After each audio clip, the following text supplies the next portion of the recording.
Welcome back to Not Man Enough Podcast. We are back and we are excited. Actually, I don't know if we're excited at all, honestly. But we're here. I'm tired. Everybody's kind of wore out. A little tired. Yeah, no, it's good. But we have exciting things going on. Exciting things. It's one of the reasons why I'm wearing a Hawaiian shirt that I found out belongs to someone else. No. Yeah. Funny story. It involves donations and such. Yeah, they share clothes. Yeah, weird story starting out. It's a weird intro to a podcast, but that's okay.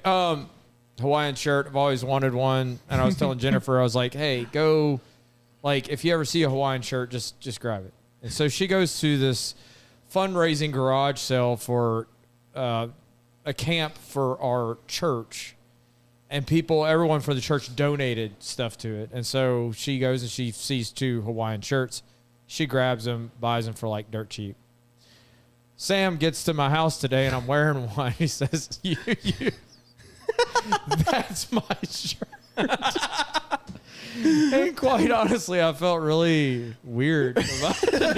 Hey, that's my shirt. Dude, Where'd you get that? it's like this. Like I just forgot I donated it. Or you didn't know. That is crazy though. Like that's funny. You got good taste. Yeah, That's true. Well, I just can't fit technically into it. I just imagine you get like actually angry about it and you just kind of like Rip it off. There is something just vaguely homo about you wearing Sam's shirt too. I mean, No, he didn't know. Well, Yeah. it's just because I think of his bare chest being up against the same cloth, it has nothing to do with homosexuality. None at all. Where's that mug? True. Yeah.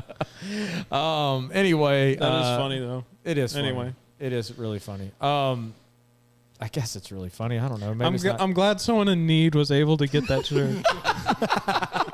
He couldn't afford his own Hawaiian shirt. He had to just get one from a garage They sale. donated it to him. We only did it to support the camp, and they are now 50 cents more on their way for the 2 shirts. So, no, I don't know how much. Jennifer said I think it was under 50 cents for both of them, so there's no telling. Sam, thanks for the donation. It was definitely worth more than that. Yeah, it is definitely worth more than 50 cents. It was probably at the point where they were trying to clear everything out. But anyway, I know I've bothered you about this again and again already, Matt, but can you turn I can't get my headset right, man. Just turn it up just a tad bit. There we go. Awesome. Blow his Perfect. eardrums out. Well, it's when we play something, it's like ridiculously loud, but like when we're talking, like this is fine. I don't know what happened with my headset, but anyway, College World Series. Anyone want to talk about the College World Series? Well, certain group of people. College World Series, LSU won it. My team loved it. It was great. 8th one.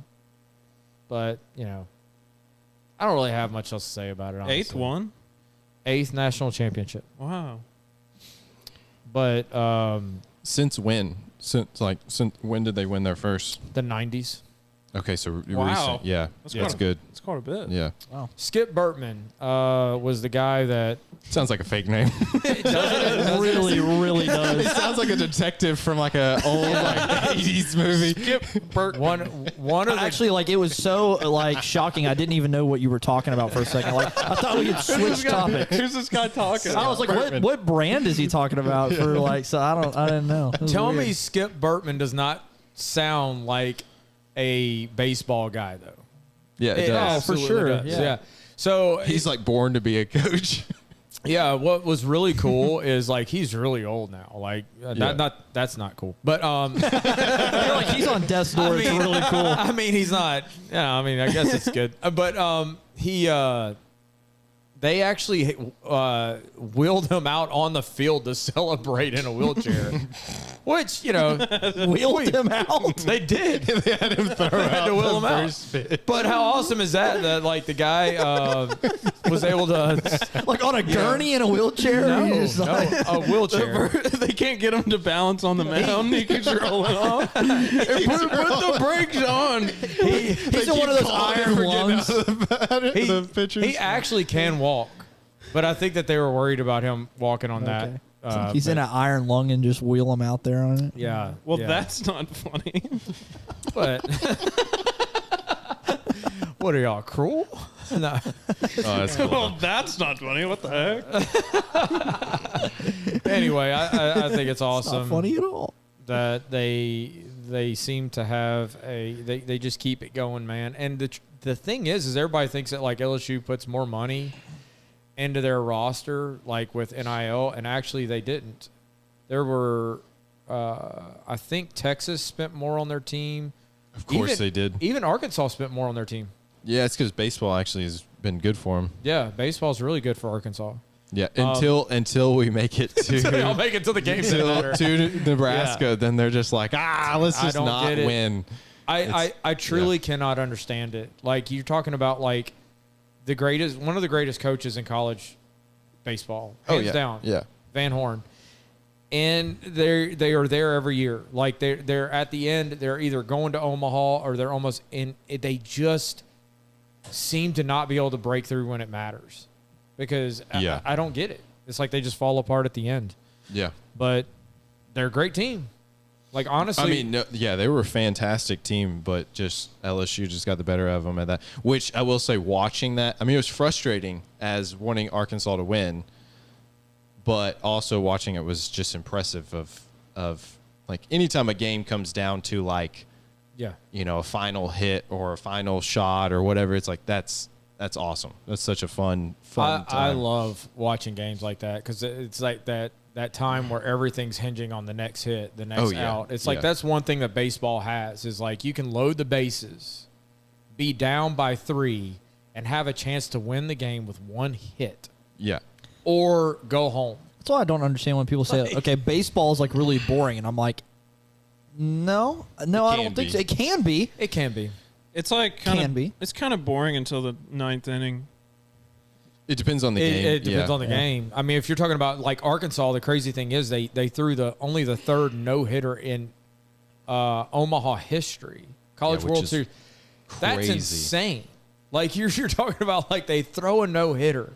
So you think that they're coming back? It's like, oh man, this is the team that's going to pull it out. If anybody, like they're going to definitely stay focused, and they just fall apart at the end of the LSU game.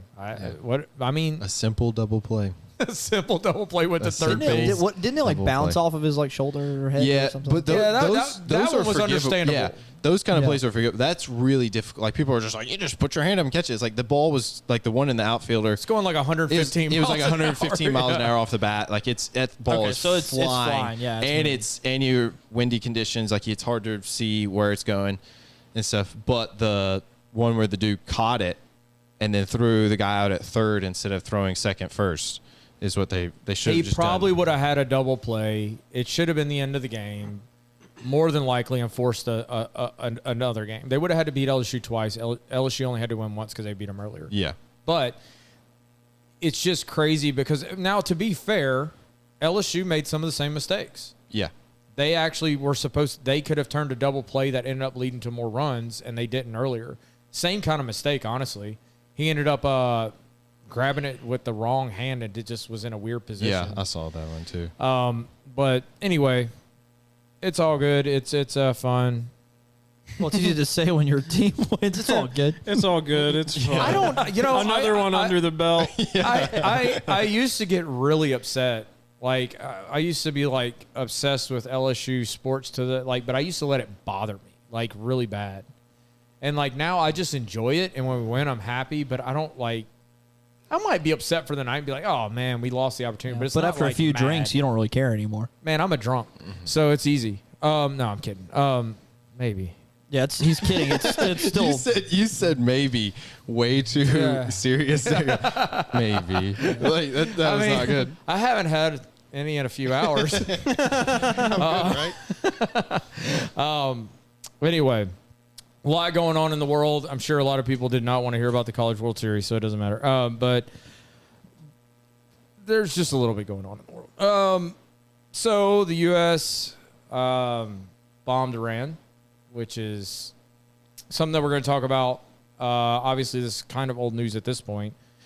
But let's just talk about what actually happened and the actual bombing itself before we get into any other subject. But let's just talk about the actual thing, like politically, for the sake of our country. Like, was it a good decision? Let's talk about like even the fact of like carrying it out and how awesome our military is. Oh yeah, whether or not it was the right decision, which I think in hindsight, looking back, you can say, yeah, it was the right decision. Yeah, You know, it's like, okay, it's worked out in our favor. It's worked out for good. You know, it's like as of now, as of us recording this. But either way, it was freaking cool. Like, it's awesome. it was really cool. So the Freedom Dorito yeah, dropping a, humongous Mop. 30,000 pound bomb. I mean, 30,000 pounds. When you really start to think about that, not just one. 14, Four, wasn't it? 14 of Yeah. I mean, Incredible. what's another thing that's like 30,000 pounds? I mean, just like How do you even Your get up mom. in the air with that? yeah. I'm trying to think of something comparable to 30,000 pounds. But Jonathan's like, that's my wife. I was thinking about a joke, but I was thinking, Lizzo's lost a little bit of weight, so that joke wasn't. Yeah, that wouldn't have aged well. Well, maybe actually. did she lose weight? Well, She did. Adele's lose weight. gaining it back, right? I thought we had a rule that we didn't make fun of our own kind. Just I'm kidding. Oh my gosh. Total joke. No, it's for the best. I think Fat Adele is the best Adele. Yeah. True. But anyways, on the bombing, so it was just crazy. Yeah. I mean, just the whole scenario. The one that they kept it a secret, that it was a secret, and didn't get leaked or anything. That's impressive in today's world. But also, it's just awesome seeing, like, when you see actually like a successful mission like that with our planes that we developed. Like, that's just it's just so cool, so cool that they went across the world, 36 hours of flying undetected, like. It almost sounds like the moon landing. 18 hours technically. A little far stretch. Almost sounds like it. 30,000 pounds and there are 14 of them and they go across the world. I don't know, guys. By the way, the weight was comparable to a fully loaded semi truck. So you basically just dropped a semi truck out the bottom of the plane. 14 of them. 14 semi trucks at the bottom of the plane. Which also That the doesn't bomb. even make sense to me. The bomb is They said 30,000 pounds is equivalent of. A fully loaded semi truck. It didn't say loaded with what. It can vary. They said it's between, I think, 20 to 80,000 pounds. So there's a range, but That's a big range. it is Like, it was a large range. When I worked for Coca-Cola, like a full load of Coca-Cola was like 60,000 pounds. so you had like two bombs. yeah, That was what the B-2 is. I mean, they were carrying two. No wonder they So- didn't let me on the airbase. Because wasn't it? They were carrying two apiece, right? was that the case, or can they? Well, there was only, or something. there was only 7 planes, so it would have had. to Yeah, have been. because it was 7 and 7, I think, right? That split off. Yep. Yeah, and then the craziest thing. So I like watched. What's funny is I went and found some videos from like some guy put out from like 3 months ago, explaining like all the information we know about the B-2 bombers. Yeah. And Dude, I had no idea they were as wide as they are. I just looked it they're up. massive. It's They're at massive. 57 yards. Yeah. Like over half a football field. Yeah, That's insane. they're huge. No, Yeah, they are they're massive. I huge. never knew that they were that big. And I'd see them all the time in Missouri. They'd fly over us. That's where, while that's where these they left came from. out. Yeah, the Air Force Base there in Sedalia. But like we'd see them all the time, and like it just doesn't do justice in the sky to know how big that is. That's massive. Yeah, and they fly undetected most of the time. Literally, it's like I forget. They get down to like, what is it, like 0.03, like what they come up on a radar. It's like almost not like the same as like a bird or something like Yeah. that. Yeah, just for size comparison, switch to the We don't do that here. That's okay. So there's like a 737, and then there's the B-2. Well, I've never that's seen a crazy. 737. flew on There's one, a I'm sure. passenger's jet, and then What there's you the is probably B-2. what you flew in to go to Is it your like your honeymoon. basic passenger Yeah, airliner? yeah, basic passenger airline. Yep. Yep. And it's quite significantly larger. Wow. Yeah, and in order to stay stable, they have a like classified like computer system. We don't know how it like works fully. That like is constantly like stabilizing it and everything AI. like that.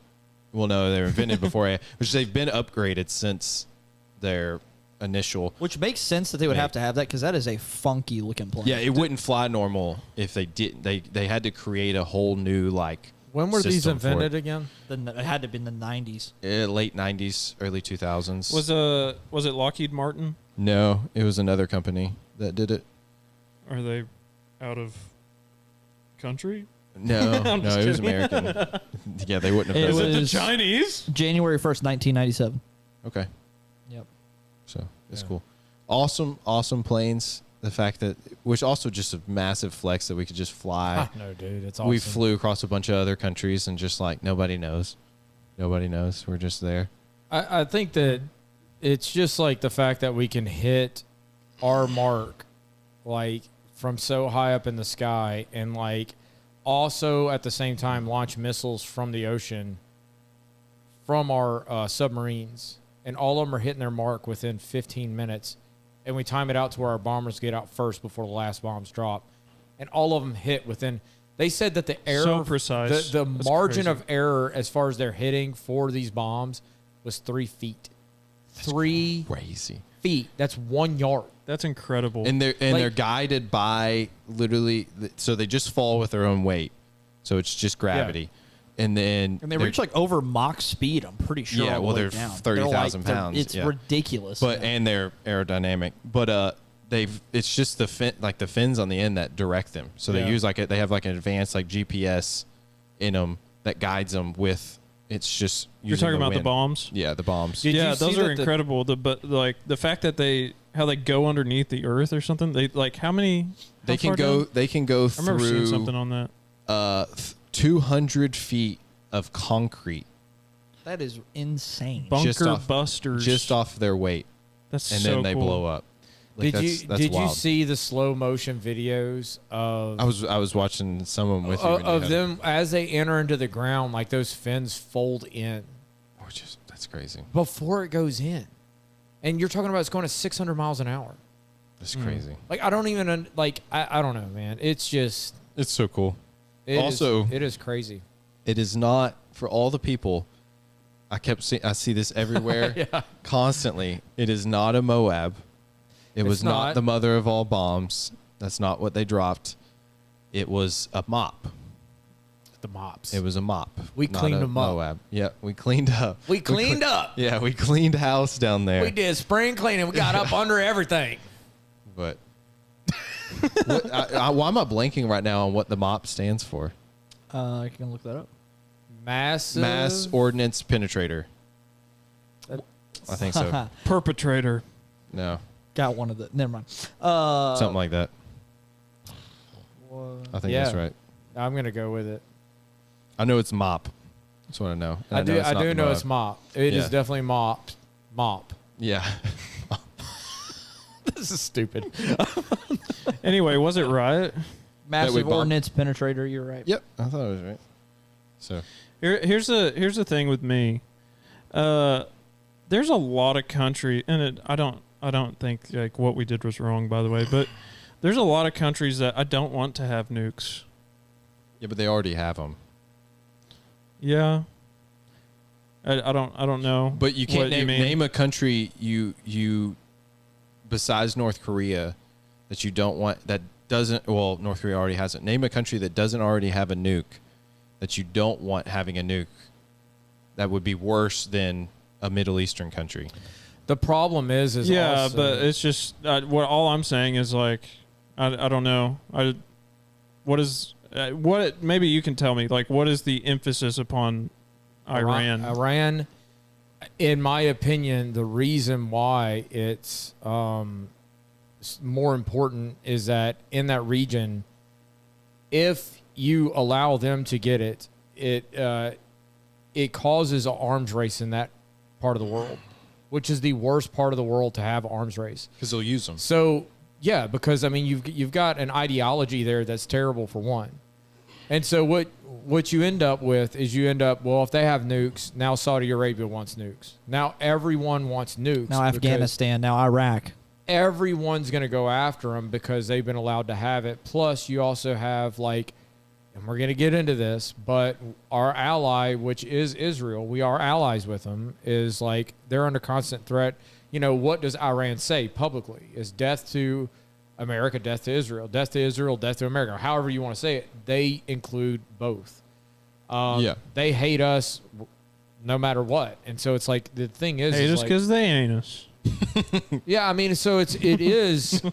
Could you just sum it up in that way? Yeah. The reason why I agree with the thing that we did is because I do think it was in America's best interest long term. Yeah. Yeah, I do too. I think that you can't...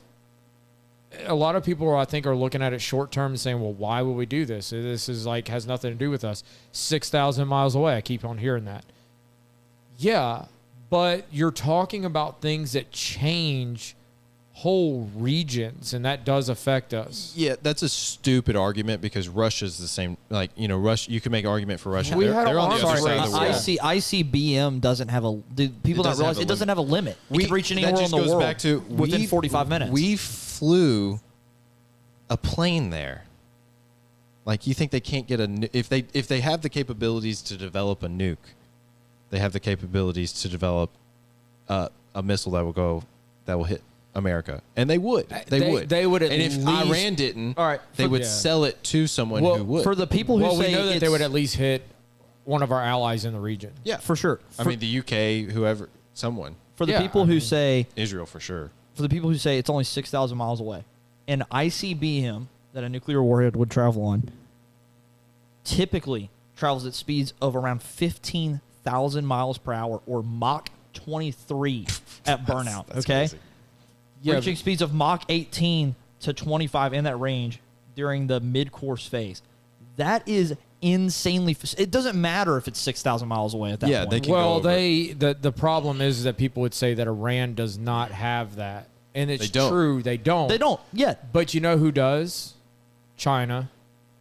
China does have that. Yeah. And Russia. And they're in league with Iran. They are kind of... Believe it or not, I allied believe together. Pakistan also has that. But there's so I think much they only got two. It allowed got it. us to flex our muscles a little bit without getting involved. Yeah. The thing is everybody's oh, we're stepping into war. We're stepping into war. And it's this isn't war. We freaking bombed them. There's nothing they can do. Sorry, This isn't war. We just bombed them. There's a difference. There is a difference. There's a difference. This is a coordinated, we just dusted you. It's not... And you're not going to do anything about It's it. not all out. No, it would be like saying anytime we sent SEAL Team 6 into a country, which, by the way... declaring war. All the time. All time. So the raid on Osama bin Laden was us declaring war on the country they did that in, which, no, it wasn't. Yeah. Well, I mean, what people so this just shows we have extremely short-term memory. Yeah. Is one, the first initial attacks is when Israel started bombing Iran. Everyone said, unprovoked, Israel's trying to start World War III and drag us in. And I was like, are we forgetting that Iran literally a year ago was launching rockets at Israel? Yeah. It's not the first time they've done it. It's they do it all the time. Yeah. They've killed many American soldiers. They fund almost all, they're the number one funder of terrorists in the world. Around the world. Yeah. And I was like, that alone is enough for us to prevent them from having any type of capabilities. And anytime they say anything publicly, it's death to America. Yeah. Forget death to Israel. Death to America. Death to America. It's did you see that CNN reporter? This just drove me insane. CNN is freaking sorry. Yeah. I'll edit that out. But retired is what I said. But CNN is so stupid. They You're not saying you write that down. Yeah. But so stupid. So this woman on CNN literally made an argument of that she was in Iran and listening to, I forgot how she said it. I wish I could She remember. says we're hearing explosions or whatever. No, Is that what you're talking about? different thing. She was thing, talking okay. about back a few years ago when she was in Iran or something like that. And she's like, and yeah, they were chanting, death to America, death to America. But they were willing to talk to me. But they were willing to talk to me. What And does that tell you? Oh, Yeah. okay. I was like, okay. It drives me crazy because it's like, of course they're willing to talk to you because they want their propaganda out, for one. Yeah. It's like, that's just the dumbest thing. Like, that means nothing. Yeah. They would throw you off the roof in a second if they felt like they They wanted literally were chanting death to you. Death to you. to. I don't know. It's not they're not worried about the particular like land mass that North America, like this particular little, section of a continent. No, they're It's the people in it. yeah, it's the people. They wouldn't care about it if there was no one here They- or our belief system. It's a direct attack. That's why they hate Israel. It's nothing to do with that little sliver of land. It has nothing to do with Iran. They're freaking pretty far away. Yeah, they're not that close. They're Yeah. 2,000 miles away. Yeah. That's a long ways. That's a long ways. Yeah. And it's like, that's why people think that Israel's getting into a full-scale war of troops and stuff. It's like, they have like hardly any population in Israel. Which, by the way, They can't invade a country. Like, it's, They can't. they're like, all they can do is defend themselves and bomb. What's the people. population of Israel? I can look that up. But by the way, if you're going to say that they don't have the technology to make an ICBM that can travel 6,000 miles, well, they have the technology to have some that go 2,000 miles. 2,000? They definitely do. They've been doing I it. actually think not Israel, Iran. I think they already developed the technology. They just don't have nuclear capabilities. So I'm pretty sure they already have They might, but it's kind of like you never know because like it's like the Israel's- North Korean thing. Israel's population is 9.75 Okay, million as of 2023. 9.7. Now look up Iran's 90 something million. 90 is- something million. 90.61 million. Yeah. So how are you going to invade a country Yeah. 2,000 By miles away? using another country. You know, You do it by using another country. hey, fair point. Fair point. That is a fair point. Israel, that's the one critique that I'm on board. Well, I mean, there's a lot of critiques against Israel, but that is the one of Israel. Israel is prone to do that where they start something they can't finish, which is in this instance they kind of did because they don't even have the capabilities to bomb them like we did. To be fair, they just would have kept bombing the site. They would have. I mean, that was not. Anytime somebody tried to go there and do or anything. they knew that there was already discussions that we were going to do that with them. But the problem is that because if America wouldn't have stepped in, although they would have kept on bombing the site, they just kept on would have kept on receiving the same thing. And so it just would have been missiles back and forth. The crazy thing to me though is all the people who the memes were great though. I will say the Oh, World the War memes have III been memes fantastic. were freaking hilarious. Y'all see the one of the guy who's like, if we're getting drafted, and it's like all the list of who's getting drafted first. Yeah, I did He's like see anyone who has military time on their phone or whatever. You Yeah. know, he's like, you're going first. You clearly are anxious for this. So. Yeah. But all the people who are saying like World War III, this is starting World War III. Yeah. I'm like, we're talking like Israel took out their air capabilities in a day. In a day. Like we flew over their country undetected. The fighter jets weren't even shot at. I'm like, they're not starting World War III with nobody. Like, And the thing is like China can't afford to get involved. no, they're looking at Taiwan. They're looking at Taiwan, and it's like China. The thing is like they threatened to shut off their fuel exports, but most of that goes to China, and it's like that just would only hurt. It wouldn't have hurt us that bad. Yeah. I mean, we might have had like a maybe and I'm just throwing a number out there. I haven't studied it, but it would have been something probably in the range of like a 20-something% or something like that increase in gas prices. It wouldn't have been much for us. Which, I mean, we shouldn't be beholden to that. Like, yeah, that's whatever. And Yeah, so it's like so ridiculous. But the bottom line is like, whoever thought that this was going to start World War III just is ignorant of like what goes on and like how things work. I don't If think anything, it's- it seems like a precaution of preventing a possible World War It's III. That's exactly what that's exactly what it is. And by the way, we've done this before, and we've done it with every single president that's ever taken office almost. Yeah, Obama did it. Obama did A it. lot. Actually, Obama did it. Even Biden did it. Yeah. Bush, for sure. Yeah, Bush definitely did it. He ran on that. Bush loved it. I mean, it was almost like he actually had the button on his desk. He was actually like, more. Yeah. No, that was more like, Cheney. Yeah. Yeah. He's like, hey, I got the contract to rebuild this, right? Yeah, keep launching. Yeah, keep launching. Keep launching. That's right. It's hilarious because, man, I was such a supporter of Bush. Like back in the day, I was like, how dare anybody say anything about this? And it's like, you're like, America, man, America first. And it's like, man, there was some stuff going back. It's like, yeah, you start looking back. And it's funny because you listen to these like Jocko, Sean Ryan, like all these guys, and they talk about like, oh, in the moment, all the way up until really like the late 2010s, 2020s, like they were all for it. And then they start looking back and they're like, we were in Iraq for a long time for no reason. Well, why were we there? The problem is that we tried to change the culture of the people and we thought that they wanted to be America.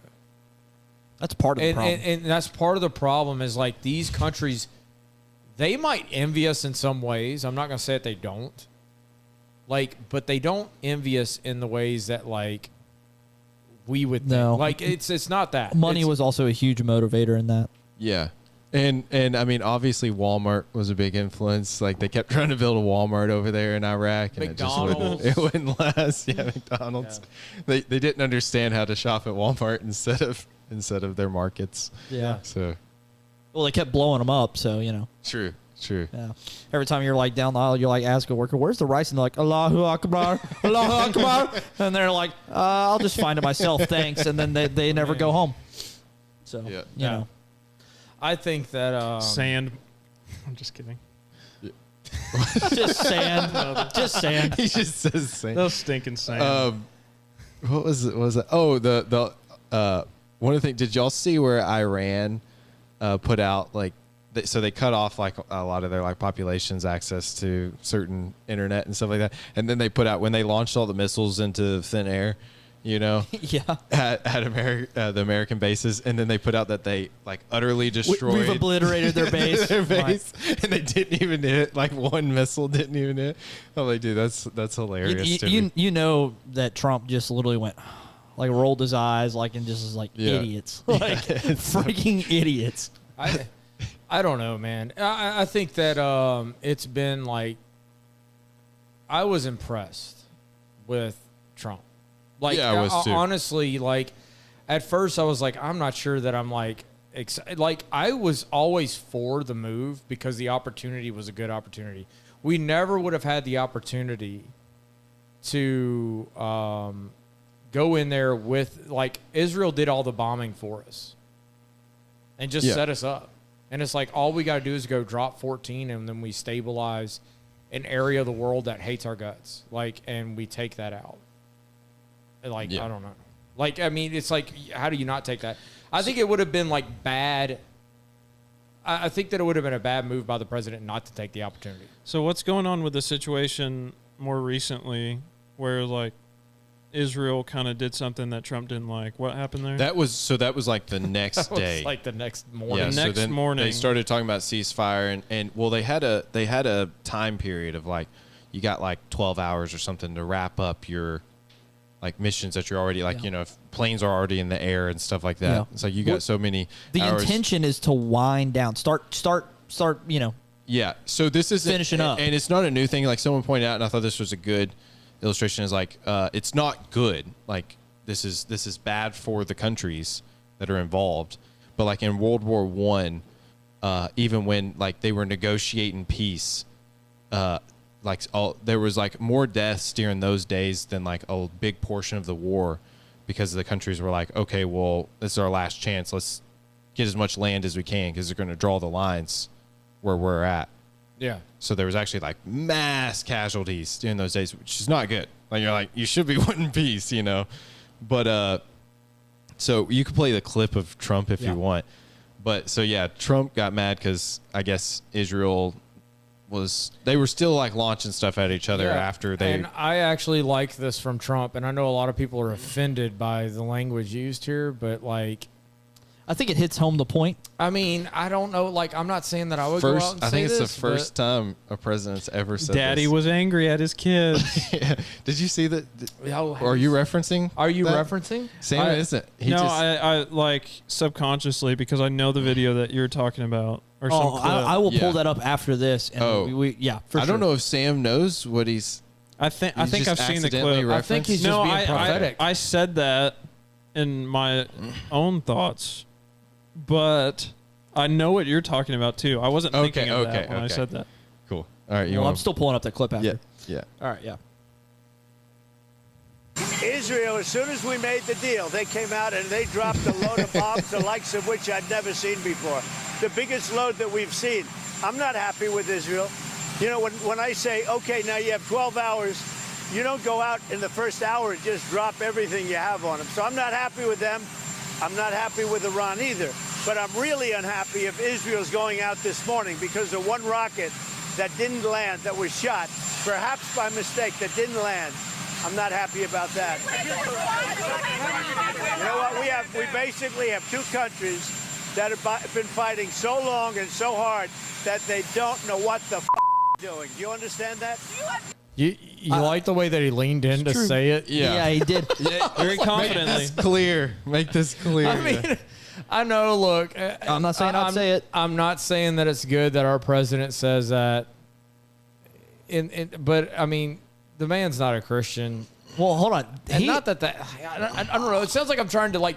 It's just a fact of like, but the fact that he's that angry, Yeah. I agree with. I almost want to say he said that somewhat rightfully so. Again, not necessarily saying like we should go around saying the F-bomb, but my point is like you have a man who he's like, okay, I've now stuck out my neck for Israel.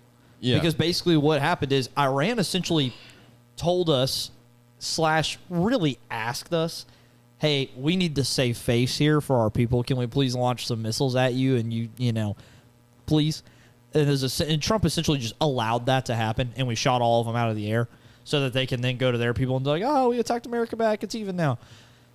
And then after that, he's like, okay, we're done. Ceasefire. Iran's fine with it. They're willing to go along. And then the next day, Israel just bombs the ever-loving crap out of them. He has every right to be extremely pissed off. So speaking of, and also his language, the Babylon Bee, did you see their post? Like No, right I don't after think that, so. they posted something and they said, I think I wrote it down, but it says, oh yeah, it was Trump's Christian faith in question as he didn't say fudge. I mean, I don't know, man. I'm not even looking this. I mean, it's just like the fact of the matter is I think he got a point across. And the bottom line is like Israel did turn the jets around. Like they were going on a bombing run, and he was like, yeah, you better turn them around. And they did. So I think that that's a good thing. But let's talk about the issue. It's awesome that our military is that great, that our military can like do those types of things. It's awesome that we finally have a president with a backbone that can take up for our country and have seems like forward-looking, I don't know if you'd say wisdom, but like it seems like he can kind of see where things are headed and like maybe try to make things better for America without getting us involved in full-scale war, which is what we want. We want his job is to protect our country, and anything that is good for our country, he should be all about, and then also looking forward for the future. So I think that so far, now, I mean, anything unforeseen, I don't know what could happen and all that.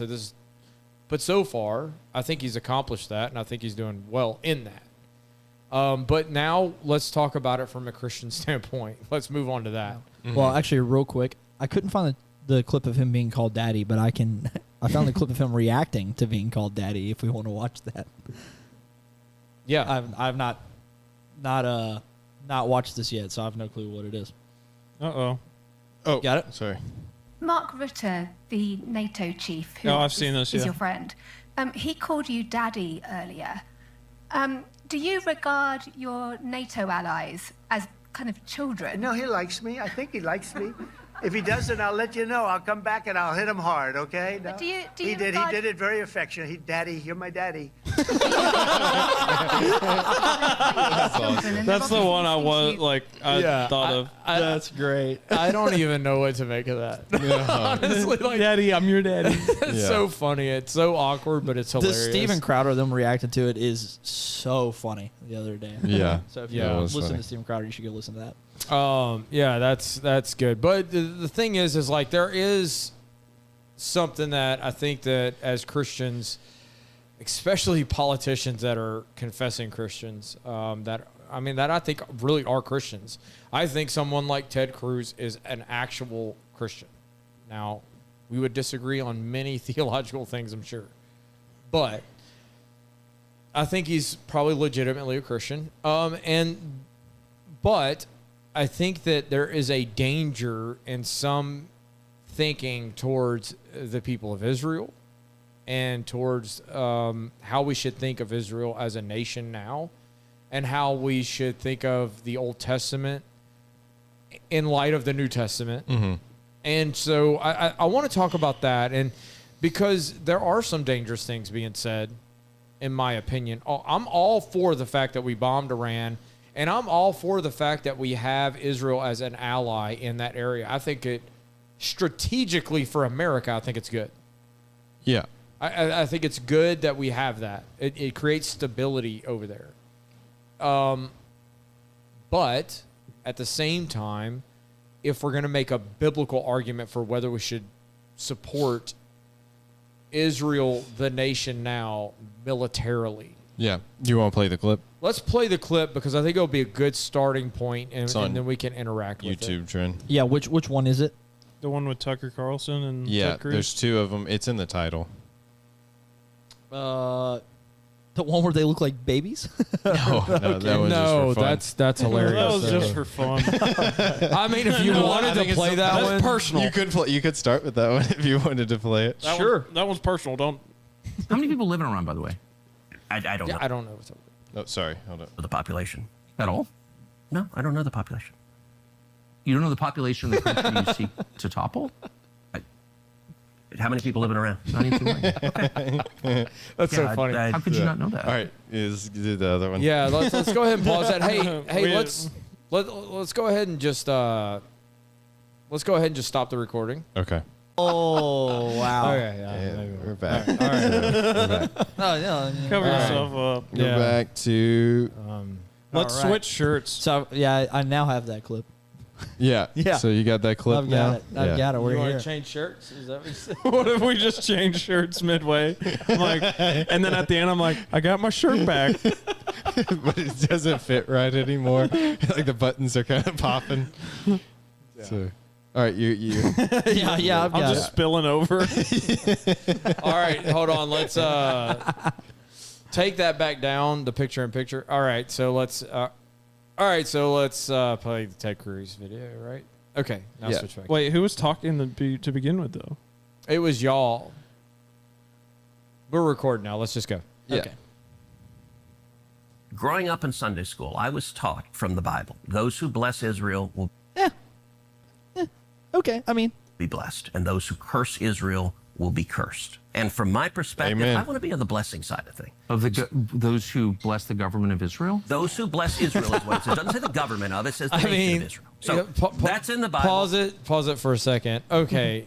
I do not agree. Hey, I do. we're all here. I don't necessarily agree with the way that Tucker Carlson treated Ted Cruz in this interview. I don't either. There was some got you moments, but at the I don't know. It's same, funny because Jeff Durbin actually said he did a really good job. No, I think that there were some questions that he really did was like, okay, well, like you don't know the population of Iran. Oh, so yeah, that one's it's like kinda- it was stuff that was like, what? Like, I mean, that's Well, hold on, but he did say you don't know the population of the country you're potentially willing to topple. But in other words, he's saying like you have doesn't. It doesn't seem like you're well studied up on Iran. I think was his point. I don't. I'm sorry to say, but like he is a senator.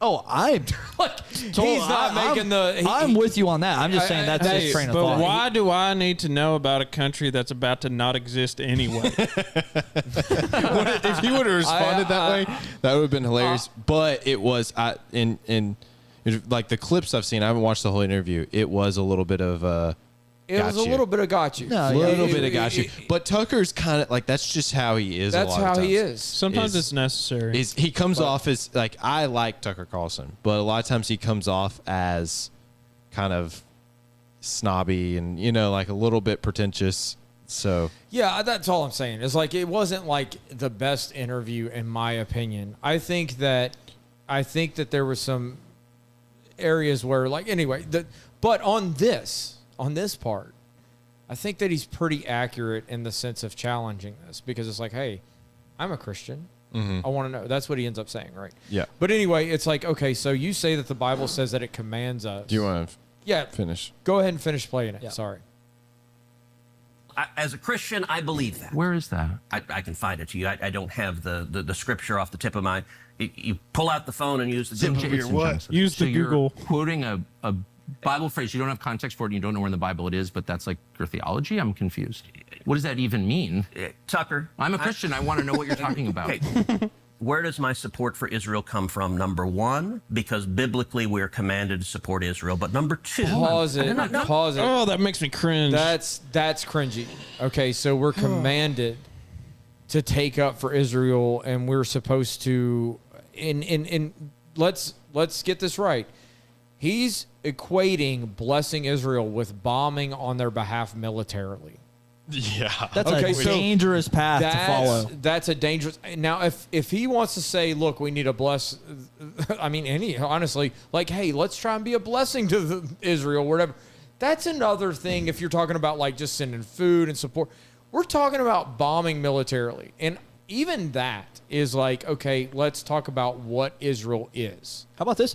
Be a blessing to Israel by sending missionaries to evangelize the Yeah. many That's- lost Jews. So I would say that's being a blessing to Israel.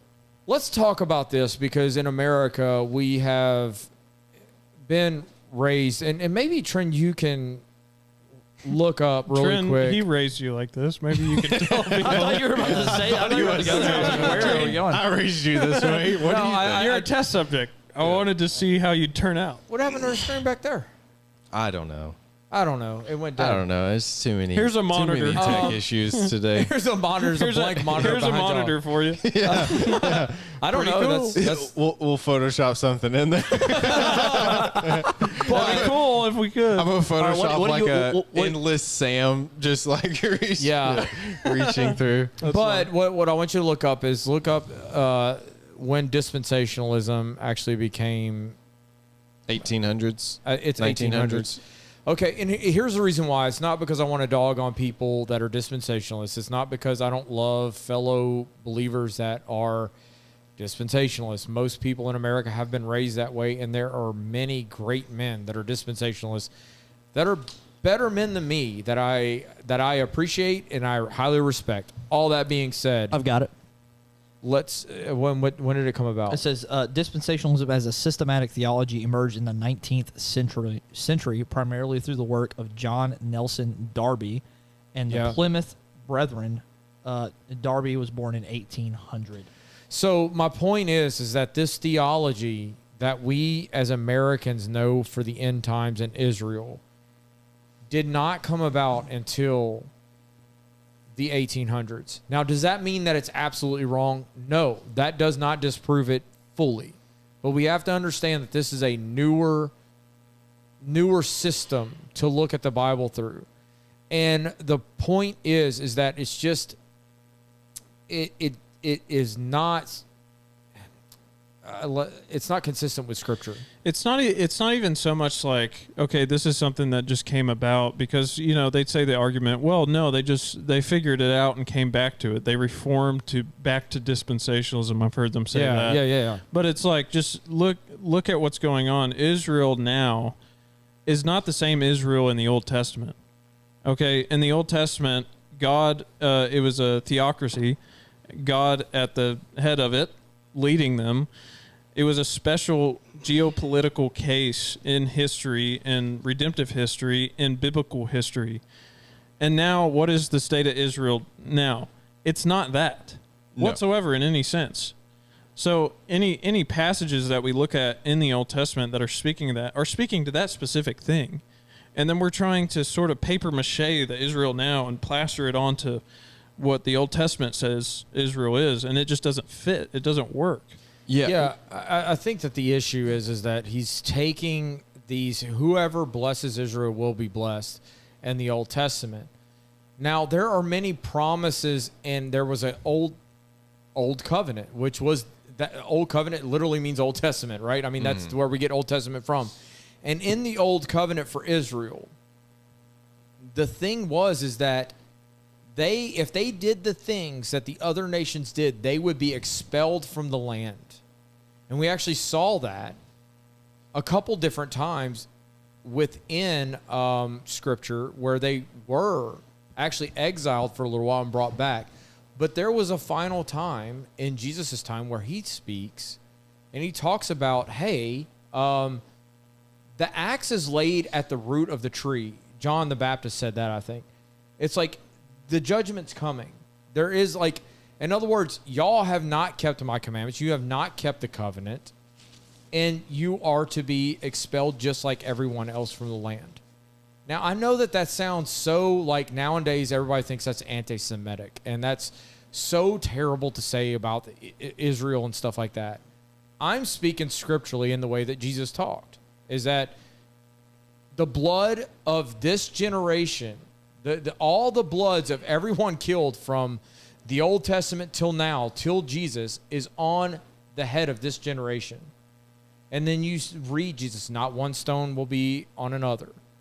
And you have that happen in 70 AD. They are toppled. They are absolutely taken over. And so it's like, to think that Israel is God's chosen people, as in the Old Testament, and it's just the people born of Abraham, when John the Baptist comes in, he says, hey, y'all do not say to me that, I am a child of Abraham, so I've got everything that could be promised, when he says that he could raise the children of Abraham from stones. Which, by the way, means that it's not that, in the Old Testament, it was the physical nation of Israel, and then in the New Testament, that changes.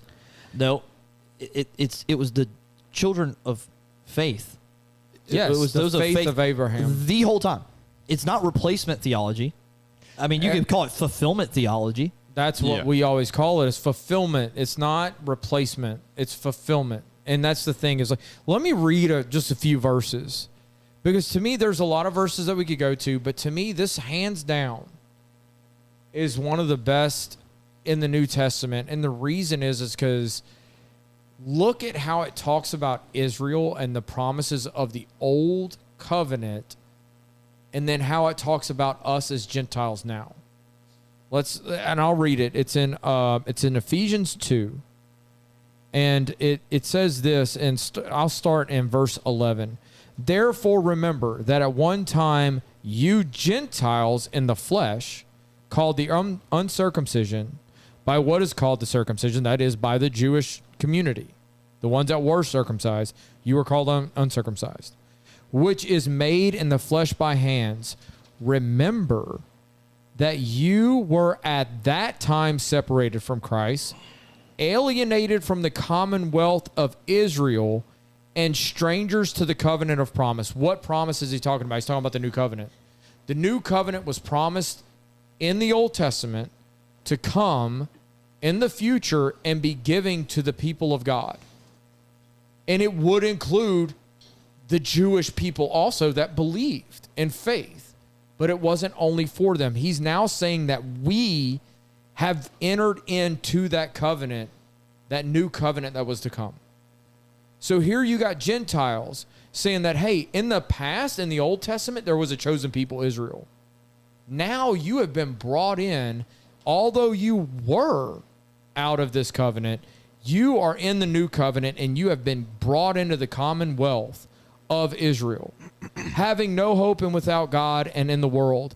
But now in Christ Jesus, you who were once far off have been brought near by the blood of Christ. For he himself is our peace, who has made us both. Listen to this. This should absolutely destroy this theology that Ted Cruz just put forward. Absolutely destroy it. For he himself is our, it says, I lost my place. For he himself is our peace. Doesn't exist. One people. Who has made us both one, that is Gentile and Jew. Yeah. Gentile and Jew, he has made us both one and has broken down in his flesh the dividing wall of hostility by abolishing the law of commandments expressed in ordinances, that he might create in himself one new man in place of the two. Now, let me ask you, reading that, when you sit there and you say that, no, Israel is a chosen people separate, and now you've got the Gentiles that they're coming in and they have their own church, but Israel's still the chosen people, how do you go through this text and now say, no, there's two separate people? Yeah, another good cross-reference is Romans 11, talking about the olive tree, the olive branches being grafted in. And why that's really good is, like, you think about the nation of Israel in the Old Testament and how God brought them about. They're the chosen people of God. Okay, and then the passage in Romans 11 is talking about the wild olive shoot being Gentiles that are believers being grafted into that tree. Okay, so the tree is the people of God, the chosen people of God. Israel started it, or it started with Israel. God started his chosen people with Israel, but some were cut off, some a lot. Being the what Jonathan was talking about, the axe is laid to the root. They were cut off because of their unbelief. Okay, and then others were grafted in. The others are Gentiles. That doesn't make it two different people. It makes it one. Okay, so the wild olive shoot being grafted into this one tree makes it still one tree. It doesn't make it, oh, this and that. Well, that olive shoot is distinguishable from the rest of the branches. No, it's part of the tree. It's part of all the branches that have root in Christ. There, and it's again, that is another passage you should look up too, in reference to this, because it's not like we're saying, oh, there's Israel in the church. Israel set them to the side. Church is here. We've replaced them.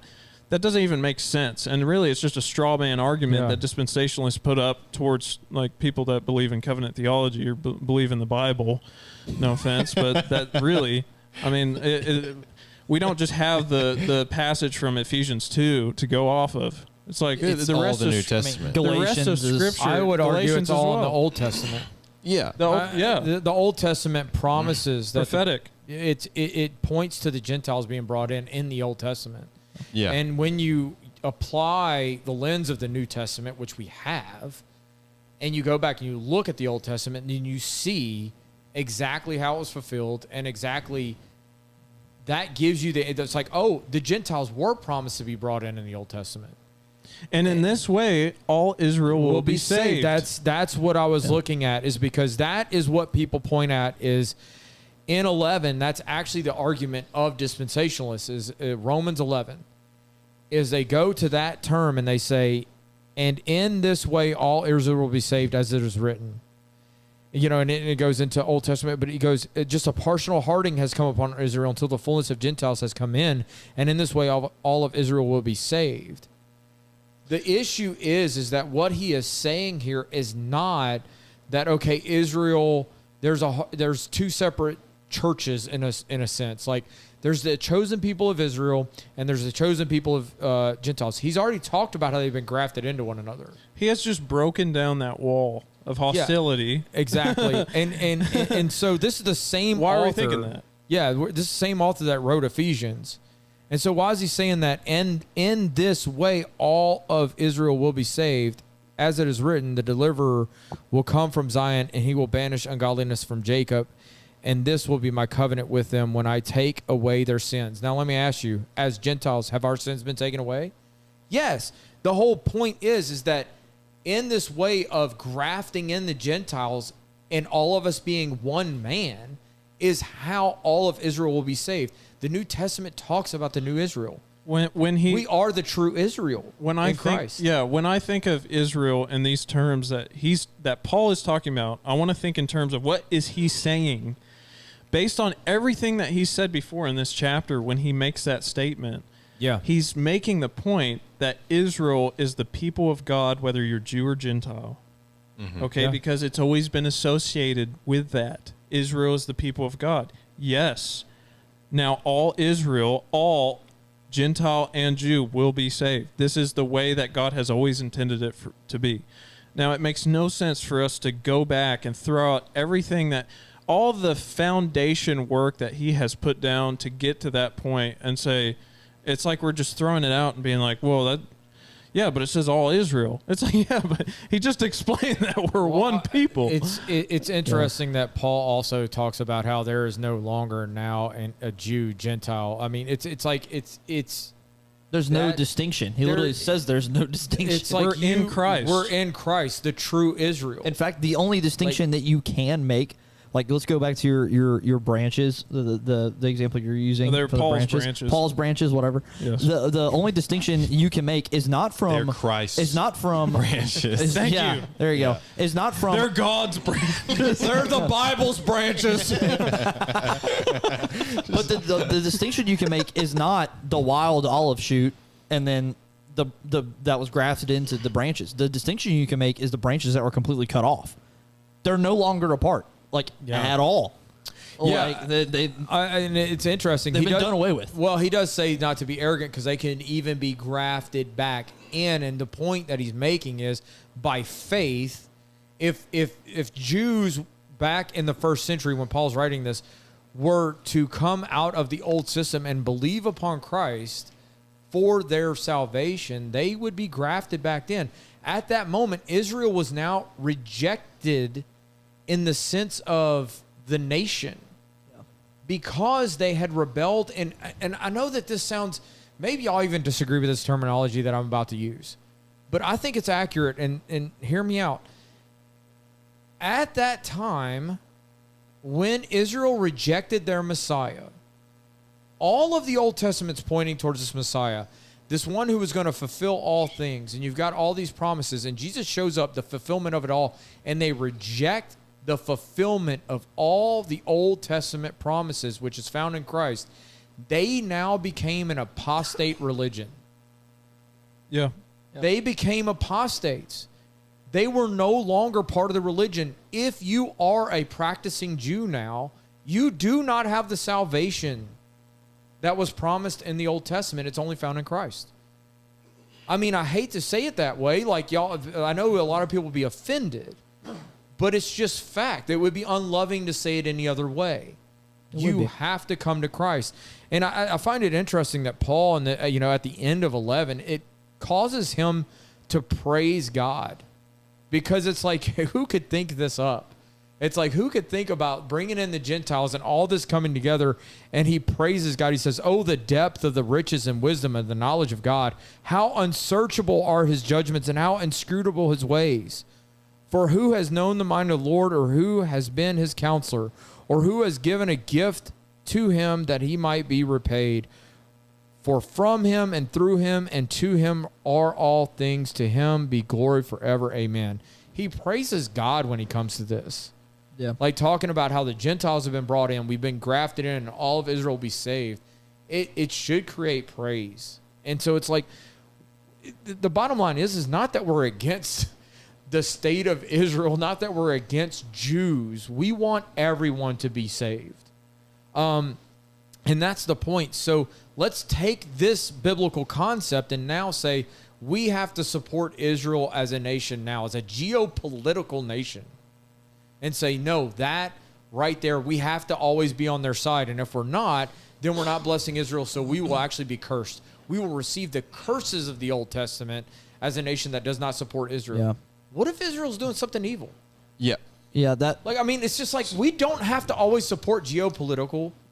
And quite frankly, I think it's wrong that a senator is more concerned with a nation across the world than the one that he's been elected to defend and to serve. Yeah. He's been elected to represent us, not Israel. And I know that's going to tick a lot of people off. Oh, it definitely will. And I know there's different flavors of dispensationalists, you can say. Yeah, and so for it's like sure. so it's like for instance like I know some who I've asked about this, and they would say, okay, no, we don't think that Jews are saved just by the virtue of being Jews and God's people. They have to believe in the gospel. They're rejecting Christ. We just believe in a remnant, like that the Lord will essentially bring about a revival of the gospel in.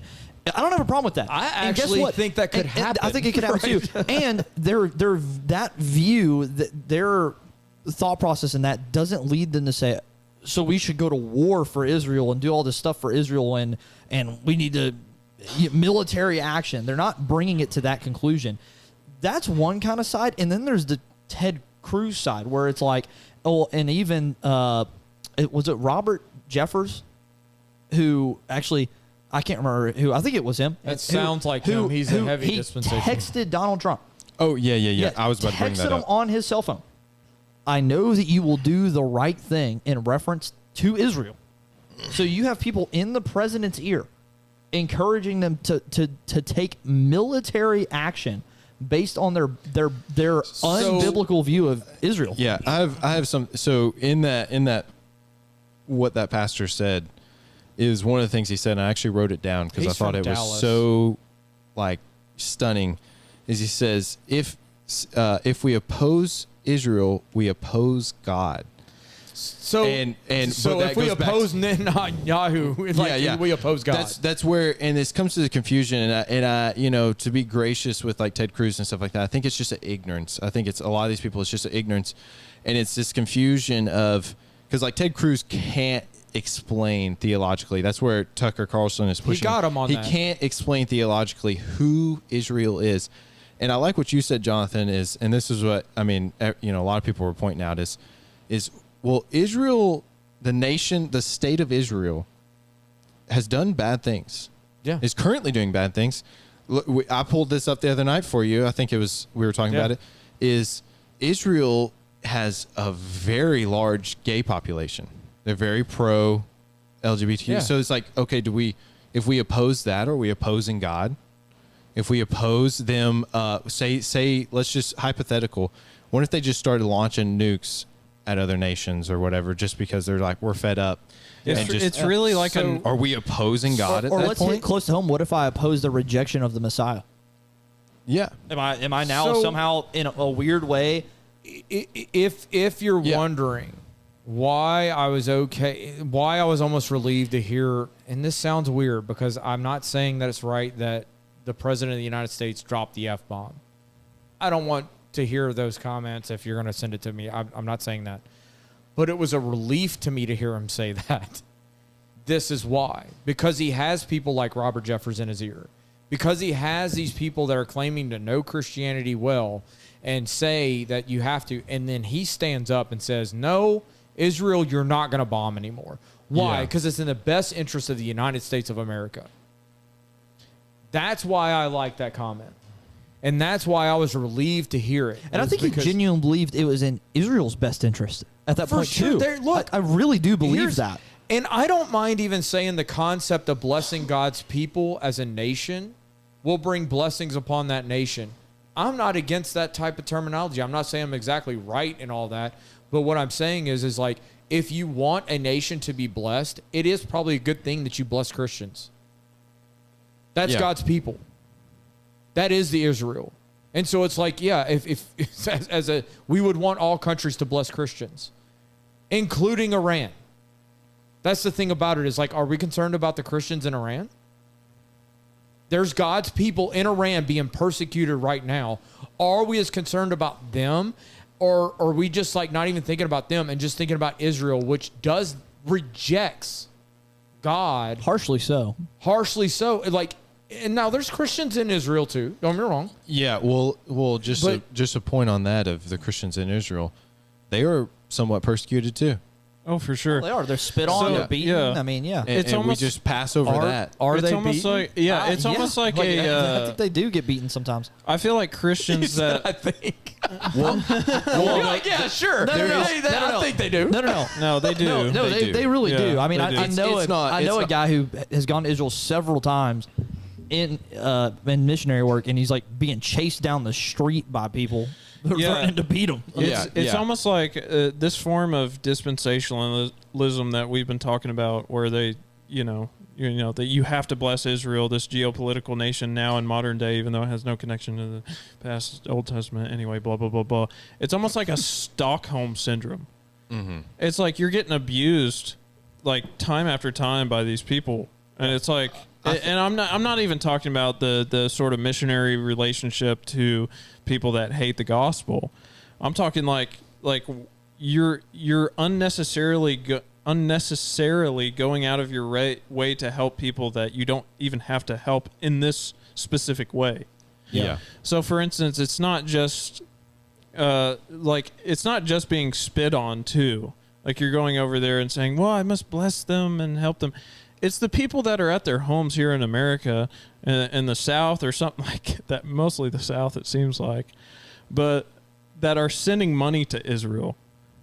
Like, and this is a thing. It's like support Israel. This is the 700 Club. You must support Israel. Right. Pat Robertson. Yeah. Yes. Yeah, dude. And it's crazy. It's like, no, you don't have to send them money. And you don't have to feel like you're obligated by Scripture to do that, because that's not what Scripture is telling you at all. Well, you're supporting evil a lot of the time. I'm gonna say a lot of the time, even though I really want to say just evil flat out. You're supporting evil. Yeah. But primarily, it's not something that you're obligated to do. It's not something you should do. I think that the problem is like a lot of times when I hear about people like the 700 Club, which, I mean, I grew up with the 700 Club, like Pat Robertson. But the thing is like the problem is that a lot of times when you hear them talk, they talk about the temple being rebuilt. Oh, And dude. that's a major emphasis. That is so concerning to me because It is. Like, why do you want that? That would be the most blasphemous thing to Christ. Which I Yeah. think people say it in ignorance because, I mean, we kind of grew up with that. I mean, I grew up thinking that was okay, but it's like once I read the Bible, and the funny thing is you know what I genuinely thought? I mistook a temple for a palace. I always thought, and was even told this by some people. Oh no, that's just where Jesus will reign in Israel, is in the temple. I know that people say that. But that's such a inconsistent. It doesn't even make sense. First of all, it's like it's never what the. Yeah, it's It based just on makes no sense. one verse. If you think that we're being too harsh, read the book of Hebrews. And Hebrews is a warning about going back to the old system of the Old Testament to be justified before God. The abomination of desolation is a new temple being built.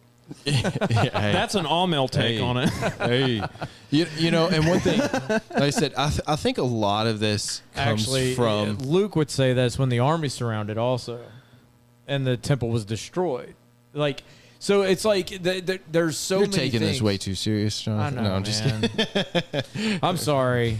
My Hawaiian shirt's not helping enough. I wore it just thinking about, the movie Maverick after the bombings, and like they wear Hawaiian shirts on the Yeah, beach and that's they true. play football and play volleyball. I thought you wore it just thinking of me. that too. Once I found that out. Yeah. Yes. But one thing I think of is like kind of summing up just in general of these thoughts of like, hearing the phrase God's chosen people, Israel, all this stuff. Like if you oppose Israel, you oppose God. I just think of like a lot of it's just confusion. It is misunderstanding of Scripture as a whole, and just the thought process of just ask people if you're confused by this or if you're upset by this, just to think through the thought process of the phrase God's chosen people. And like Tucker asked Ted Cruz, who is that? Is that the current state of Israel? Are they God's chosen people? Like, can you point back to their heritage and say, okay, they are descendants of Abraham, and that's what makes them God's Most of the chosen people? Like, there's so many populations there now in the physical land of Israel that aren't even, like, they have no heritage attached to the original. Like, we don't even know if there's any, like, true, like, Israeli. So it's like, it's almost insane. Now, we could have a conversation and argument about the land and about the land promises and stuff like that. I'll admit there's some deep theological discussion to go on there. But I would also point to the New Testament interpretation of that. And it talks about how Abraham, when he was promised the land, did not see the land there as something that was promised, but something beyond it. Yeah. And I forget the exact reference. Maybe Sam could remember. I don't know. It's in Hebrews. It's in Hebrews. But he's like, was he thinking of this land? No. He was thinking of in a heavenly sense. And so it's like, even that promise we interpret through the New Testament as Christians. And so I think that it's just the fact of, like, I know that there's well-meaning people. Yeah. And I know that these are true believers, so I don't want to be, like, harsh. Yeah. But this stuff is dangerous. It is dangerous, and that's what I was getting at with God's chosen people. Is like, you can have, and Trim brought up a good, like, there's ways to view this that don't make it as dangerous. For sure. There's ways where you can have, where you study scripture and you come away with this stuff and you think, and it be somewhat reasonable, in that instance, but it still goes back to new covenant. We're under a new covenant.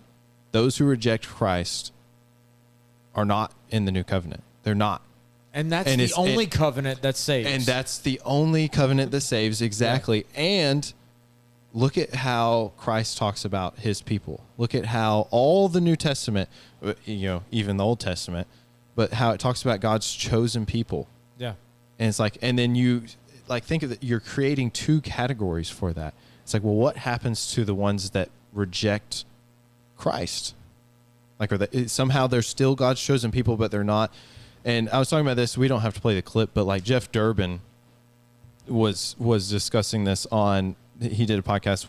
I don't remember the title. We can play the clip. Do you want to play the clip? Let's play the clip. Yeah. Okay. So I just want to point out also, just because this is funny. So I'm pulling up the clip right now, and next to it, so it's got the episode that he did with on Tucker Carlson and all that, and then right next to it is a sermon from Jeff Durbin that says, "Alcohol, sin or blessing." Proverbs 20 verse 1, and it's an hour and 14 minutes long sermon on alcohol. By the way, Robert Jeffers, the Robert Jeffers that y'all mentioned earlier, the one thing that I love about Robert Jeffers, although he has American flags all over his stage and, like, Amen. He's one of those guys, but he actually, like, on one of his sermons, I kid you not, this is hilarious. I'm not saying it's right, but for some reason it makes me laugh every time I think about it. He actually liked to talk about, like, alcohol and how we should think about it. He walked up behind the pulpit with a beer and cracked it open. Oh, no. No way. Oh, that's crazy. I kid you not. Hey. I'm not saying that I would do that as a pastor, But it is funny. but it's funny. I mean, it's funny. I don't know. That's one way to. That's one way to. That's one way to prove a point. Prove a point. Yeah. Do you want to? So where is this clip at? Do you have the timestamp? Yeah, an hour and 3 minutes and 40 seconds is where you could start. That's just a kind of a rough guess. I think is where it starts. Okay. Hi, Mr. Wonderful Hero. When I choose to invest in the that's not company, it. it's because I see the potential for Mute him. Yeah. Mute Mr. Wonderful. And so at the same time, Mute this him on your conversation is happening that is all about you got that it? conversation about. Okay, yeah. There's the real Mr. Wonderful. Heck yeah. All right. Look at that Mr. handsome- Wonderful beard. Look at that It handsome is, man. it is a nice beard. By God, chosen by God, called by God, justified by God. And so at the same time, this conversation is happening that is all about that conversation about, we're chosen by God, we're his children. There was still an understanding with some in the room that this particular church holds to this perspective of the modern state of Israel, that those are the chosen. Sorry. Okay, so first, before we get to that, I think that Matt, because you've listened to this before, give the context of what he's saying. Oh, so the context is he is talking about he was in a new members class at a church that was a pretty solid church, he said. It was very, like, mostly reformed, like, solid church. And this was just new members class, and they just gotten through going, or they just gone through like the view on why am I blanking? Like God's chosen people, who is eschatology? Or? No, like Calvinistic, like they're Calvinistic. So the elect. There we go. Oh my goodness, I couldn't think of the elect. So they just got through going through like that God's elect, all those he calls comes to him. So and then the conversation of Israel came up during this new members class. This is where you get into confusing and dangerous things if you're trying to be too consistent with maybe dispensationalism. Yeah. Like, okay, so anyway, play it now. Chosen people of God. They're the chosen people of God. And so somebody rightly asked the question. They were like, well, if all the chosen people of God are all in this whole predestination thing and chosen thing, God choosing them by his grace, if Christians are heirs of that and part of that, well, you said the Jews are the chosen people of God. And he was like, well, yes, they are. And then they go, well, if they're chosen by God, aren't they saved? And then it was like this awkward silence for like 15 seconds where the guy was trying to like bring these two conflicting things together in his own mind, like the Jews are the chosen people of God today in the land over there. And, as Christians, we're obviously chosen by God and saved. And so the guy was like trying to put together his head. And then the person said this weird, they're obviously new to the faith. They go, does that mean there's like a different level of heaven or a place in heaven for like Jews who don't believe in Jesus because they are chosen by God? Wow. And the guy actually said, I never thought about that. Maybe there is. Oh my gosh. Ooh. Whoa. That's pretty rough. You're so committed to. Wow, that's scary. That's the thing, is you're so committed. I'm going to give grace and just say dude got caught off guard and just said something kind of dumb. Absolutely. The guy was probably well-meaning and all that, but he just threw something out there just to get beyond it because he was stumped. Because we've all done that. And we've all done that to a certain degree. But, man, it's like if you're going to say that, no, actually, you know what? Maybe they do enter into – everyone else enters into different, realms of heaven based off of they're the chosen people from the Old Testament, Israel, or versus like – because, of course, if they're chosen, they're saved. But the truth is and I know that our pastor said this many times, and I think it's right, is that there was hardly actually anyone from the Old Testament that was saved. And if you really look at it, it was true. Very few. Look at, you've got, why am I like going blank here when they calling down fire? Help me out. Elijah? Thank you. Elijah calls down fire, and it's like, you have Elijah's, the whole thing of that, but it's like everybody had rebelled, and what did God say? When he thought that he was all alone, God said, no, I have set aside a remnant of, what was it, 7,000 men? 7,000, yeah. 7,000 men out of all of Israel. 7,000. That's the remnant that were saved by faith. Mm-hmm. Now think about that for a second.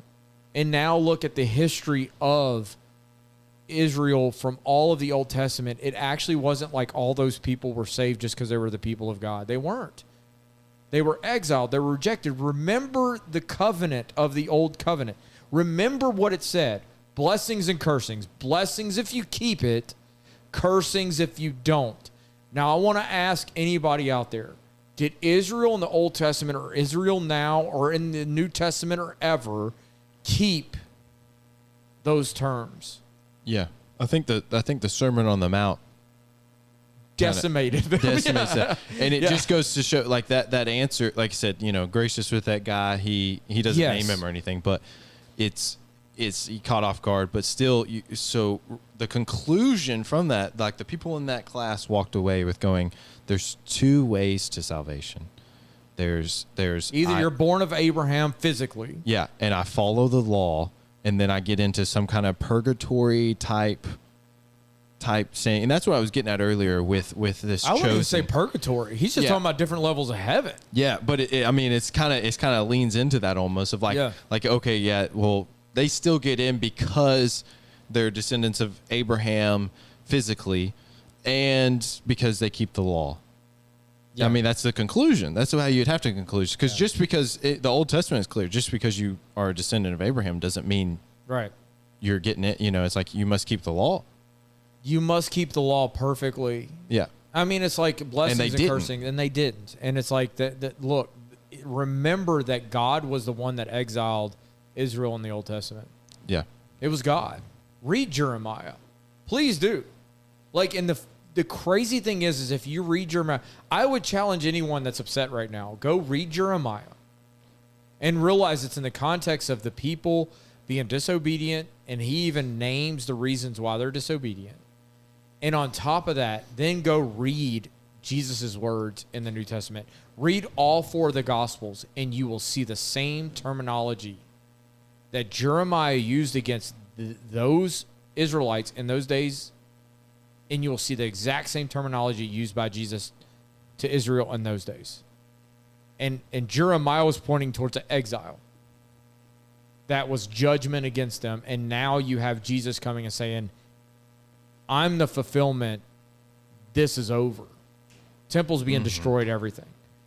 And so it's like, I don't know. I don't know if I have to say anymore, but I would challenge anyone, go read Jeremiah, go read Jesus, and see if those words don't correlate. Don't see if you don't see the same things. The only thing I have left I was thinking of is, and you kind of hinted at this earlier, is this isn't an argument that the geopolitical nation of Israel currently doesn't have a right to exist, because that's where you get the two sides of like people swinging too far, and we might could talk about that some other time. Of Candace Owens is nuts. Yeah, these people that swing too far and they just go, well, Israel has no right to that land. They're stolen land and stuff like that. Well, that argument can go. It's theirs if they can keep it. It can go against anyone. That's right. So it's like that's not the argument. I think Israel has the right to exist. Has the right to Same exist. argument the left uses against us. That's so That's stupid. exactly, and that's what you fall into. And it's like, okay, they have the right to exist and they have the right to defend themselves. That's not the argument, but it just goes back to what we were saying this whole time. They are a good ally for us in America, and as far as what the future, not because of theological reasons. Now, if in that land God chooses to save them in that particular land, and there's a massive revival, praise God, I'm for it. I want that to happen. All of us in this room right now want that to happen, and we would love for that to happen. And I think you said this earlier, is I want that to happen all over the world. All over. I want Iran to be a nation that's known for Christ. Yeah, and it doesn't happen by... And then let me ask somebody that's been offended over what we're saying. Would you say otherwise? Yeah. That the people in Iran, you don't want them to be saved? Would you say otherwise? Like, why such a love for the Old Testament people over the people that Christ has bought and purchased with his own blood? Mm-hmm. I don't understand it. And I mean, that sounds brutal, but like, I don't know how. What do you mean by it. Old Testament people? He's talking about the Old Testament Jews. So not Jews as in true Jews of faith. No, he's talking about why is there such a love for a nation that has completely rejected the Messiah, has rejected Christ almost over the people that Christ has purchased. Yeah, the with his own saints, blood. the saints of God. I mean, that's it's almost concerning. like That's people weird. are more concerned with Israel than Christians that are living in China and being persecuted. Yeah. Mm-hmm. That people are living in North Korea as Christians and being persecuted. Mm-hmm. And it's like, where's our love? Like, and I'm not saying that people don't have love for them, but why would we see Israel, a people that have rejected Christ for the most part? Spit on us. I guess at least Like, I mean, and don't get me wrong, there's Christians in Israel that we also would love, and we want all people to be saved.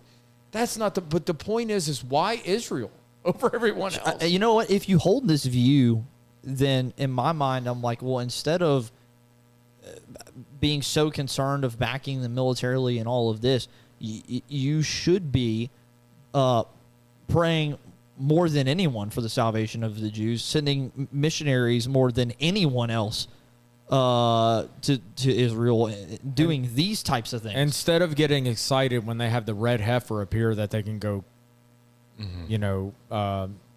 anyway, use as a, the newest, I don't know, sacrifice or whatever they're trying to do.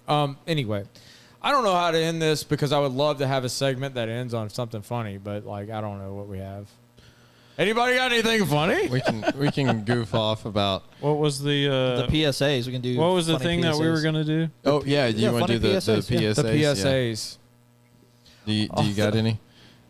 I've got the one, The one. Okay, so and just then I to- can look up some more. Just to set this up, we've joked around about this. If no one's ever seen this, the old PSAs. When back I in the was a day, kid, these you were can- huge. Yeah. So when I was a kid, you watched G.I. Joe, you watched looking- Transformers, you watched anything like that. For a new job? It was always a PSA attached to it, and so it was like it was a public service announcement, and so it would be like all these different things, and it was always funny and goofy looking back at them. But I don't know. Let's play one of them that we think is funny. You got it. Yeah, am I gonna get? Are we gonna get copyright strike if I play the whole thing? No, these are like ancient. That's what I surely right. They're That's like what I was thinking. forever old. All right, I'm ready. Oh yeah, I love this one. This is so good. Your mother called. She's worried. You want to talk? Nothing to say. It's all over. Not the way I hear it. Coach, I've got AIDS. Wrong. You're HIV positive. Big difference. It could be years before you even get sick. Yeah, but it's gonna happen. They probably won't even let me play in the big game. I love how at the bottom it says Wrong Cartoon again, Network. Andrews. You're going to be playing in that game, and anybody who says otherwise will have to deal with me. You sure, Coach? I like the way he worked hard to threatens get here, people. Todd. I'm not going to let you quit on me now. Pause. He threatens people. He's just like giving all the other players just HIV. He's like, no, you don't got AIDS. You just almost got AIDS.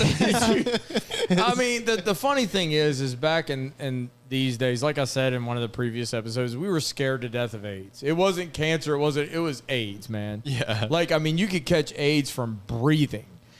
And it's like it's crazy because, like, I mean, you would know this if you grew up in the 90s. You would know what I'm talking about.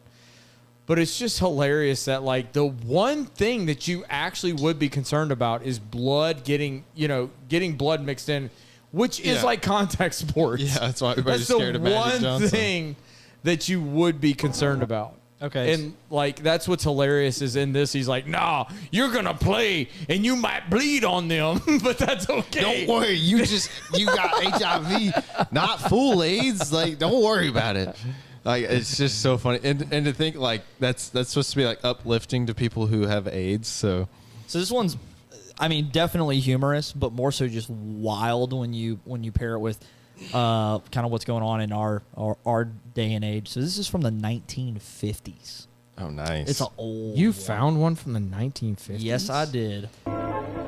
Public restrooms can often be a hangout for the homosexual. Oh, I love it. I've seen this one. Noticed the man who had been in the restroom when they changed, and as it was late, he suggested they take the shortcut under the pier, but the others preferred to take the more traveled way home.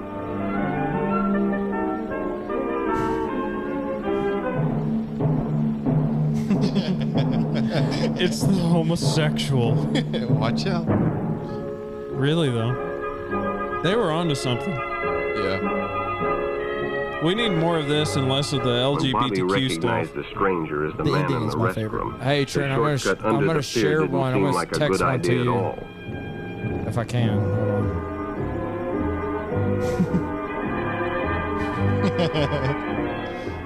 After all, it's more fun to stay with your friends anyway.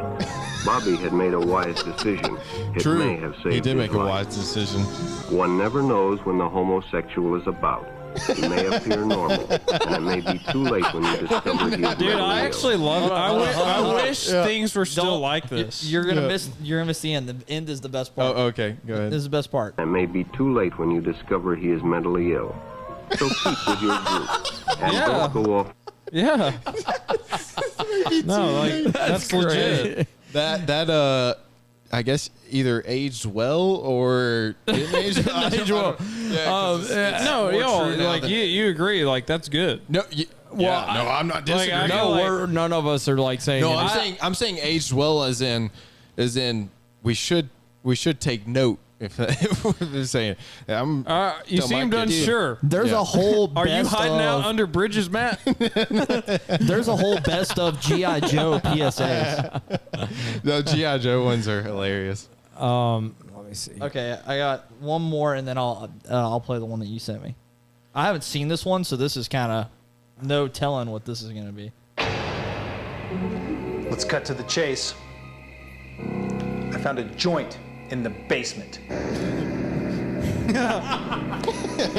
Oh, you should find the Anyone gonna ones fess that up? where they melt on the couch from smoking weed. It's mine, okay? Clearly, it's his. This can't be real. See what you've done? Mom, you should have aborted him. What's next, James? Killing us in our sleep? Wearing our guns as accessories? You're tearing this family apart. Dude, she's on crack. Whoa, pal. You're not going anywhere.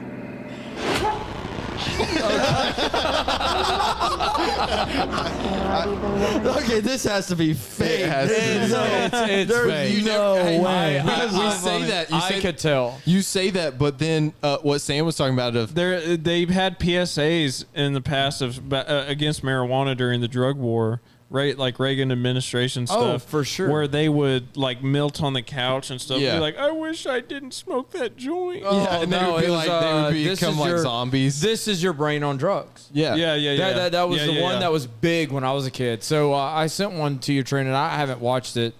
Well, I sent it to the. Oh, okay. Yeah, I don't know if you got it in your got it. messages. All right, try that one. Let's see. It's been so long since I've seen this, but I remember this one when I was a kid. It's yours? No, My mother said she found it in your closet. I don't know. One of the guys must Must have what? Look, Dad, it's Where not. did you get it? Dad, Answer me. Who taught you how to do this stuff? You, all right? I learned it by watching you. Parents who use drugs have children who use drugs. It's like guaranteed. Look, people, if you've had a parent that's done drug, you're hopeless. Like, it's terrible. That's what's so stupid. Like, it's like, man, I mean, don't get me wrong. Of course, like, if this guy, you this don't guy remember? was like, You were this, high. This guy was like smoking pot in front of his kid, and he's like, "Where did you learn this?" Yeah. It's like, well, I mean, you smoke pot every night, Dad, in front of me. Yeah, It's Hey, just there's a little bit of truth in that one though, where It was actually we've well all acted. We've all known people that way, where the dad is like a pothead or a drunk or Oh, something yeah, like that. yeah, And he's yeah, like, yeah. Don't ever let me catch you drinking. It's crazy. I mean, don't get me wrong. Actually, out of all of them, that's probably one of the better ones because it was actually well acted. I thought it was anyway, but it's like your standards. Standards are pretty low. For PSAs, the standards are very low. Oh yeah. There's one. I wish I remember which one it was, but there was one from. Oh, I was telling you about it the other day where it's like kids in high school and they're like, it's from one of the old cartoons and they're like, we're scared to go in the bathroom because the homosexuals in there. We're afraid we're going to catch AIDS from him or whatever, or drink from the water fountain with him. I did find one and it says with him. G.I. Joe PSA. Gay. Dude, I was just about to look up G.I. Joe. Do you want me to click this one? It just says G.I. Joe PSA gay. Okay, let's see this. Hold on, I'm going to send another one to you because, man, I'm going to roll now. All right, This is here great. we go. We need more of these. It was Brad. Huh? Hey, Shep. Susie, don't forget your sandwiches. Hey, What? Shep. This is a fake one. That's a fake one. Yeah. Dude, there's so many. sandwiches. It is really hard to read through the Hey, I don't fake know, but I like it. Don't forget your sandwiches. How to spot a comment. I like how the gay guy in it is just got a slight lisp. Like anyone with a lisp is probably gay. Man, Mike Tyson went through it. I just sent one to you, Trent. I don't know if it's And any he said good. some pretty gay stuff at one time. Dude, that's true. Yeah, he did. Oh, man. That we are is not true. going to play that clip. We can't. You we can can't- find it on we your can't own time. Play that on the podcast. Mike Tyson gay comments. Yeah. Fresh out of prison, Mike Tyson. Oh, God. Yeah. You know, I always imagine if anyone knows what we're talking about is when he started going off on that reporter is I just imagine all the other reporters slowly like made a circle around him, who's just out of fear, just like, oh, he's talking to him. I don't know what you're talking about. All right, I got it. You haven't paid attention to the clip then. He's talking to a reporter. Oh, sorry. Is your mom there? No, I'm home alone. Well, you won a prize. What's your address? 42. Hey, Roblox, some stranger's bringing me a prize. Stranger, huh? All he wanted to bring you was trouble. Remember, never tell anyone you're home alone and never give anyone your address. I'll say Mom can't come to the phone. Smart thinking. Now I know. And knowing is half the battle. G.I. Joe. Hey, that one's actually pretty good. Pretty good. That's pretty good. And I always use that as like That's pretty sound advice. I still always. What do we? Sorry, I just kept playing. I couldn't get it stopped. That's like that's something that is drilled into my brain. Is like G.I. Joe. It's like oh yeah, knowing is half the battle. Like that's like man. Yeah, I heard there is a best of G.I. Joe.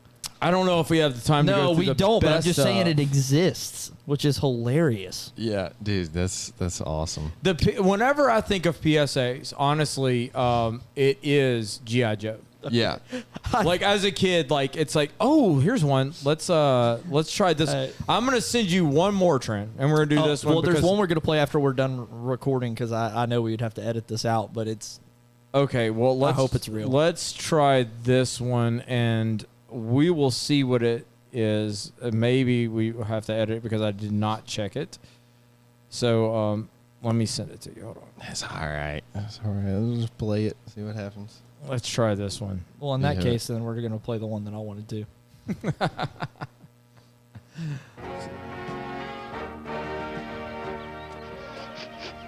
Hi, doggy. Nice doggy. Here, boy, come on. Hi, fella. Hey! Don't run. What? Walk away slowly. He tried to bite me. Never try to pet an animal you don't know. He may be lost, sick, or scared. You mean he might be dangerous? That's right. If we don't know, we'll leave him alone. And we don't get bit. Now I know. And no one is. What about strangers putting their hands on your shoulders? Yeah. Why not be more concerned about the random guy that's like, it's like, hey, come here, give me a hug. hey, I know that was scary. Come here. Yeah. He's got his hands on his shoulders, down at his like face level. All right, there's no way that I could know if this is real or not, but let's just try. We'll try. Today, being retarded means leading a full life. Retarded people go to work or school, just like their neighbors, and come back to a real home. A supervised home, right in the neighborhood, where they belong. Did he say Being neighborhood? retarded never stopped anyone from being a good neighbor.